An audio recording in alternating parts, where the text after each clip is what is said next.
In today's video, I'm going to teach you how to fix a common issue in Davinci Resolve. When your video is not showing up in the timeline, this can be frustrating, especially when you're in the middle of a project and need to move quickly. But don't worry, I'm here to guide you through the process step by step, ensuring you can resolve this issue in just 5 minutes. Let's get started by first opening up your Davinci Resolve application.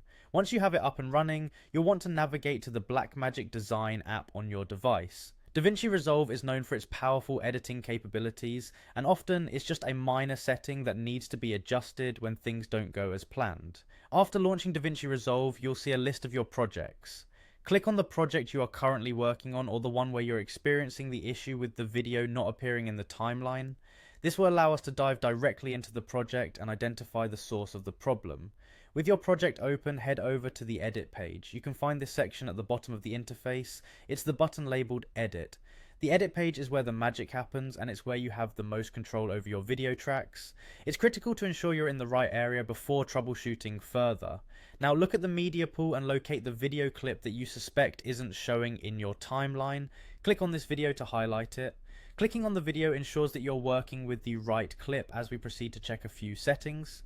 Next, on your timeline where you have your video clips arranged, you need to make sure that the video track enable icon, which looks like an eye, is turned on.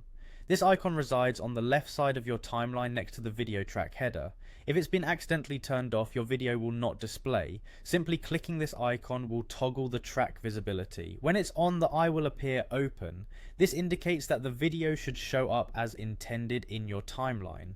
And there you have it, folks. If you followed these steps and the settings were indeed the issue, your video should now be visible in the timeline. Sometimes it's just an overlooked setting or a simple click on the wrong place that causes these hiccups. Always remember to double check these elements whenever something doesn't display as expected. Thank you for watching, and I hope this tutorial helped solve your issue in DaVinci Resolve. Be sure to subscribe for more helpful tips and tricks, and feel free to comment below if you have any further questions or topics you'd like me to cover. Until next time, happy editing.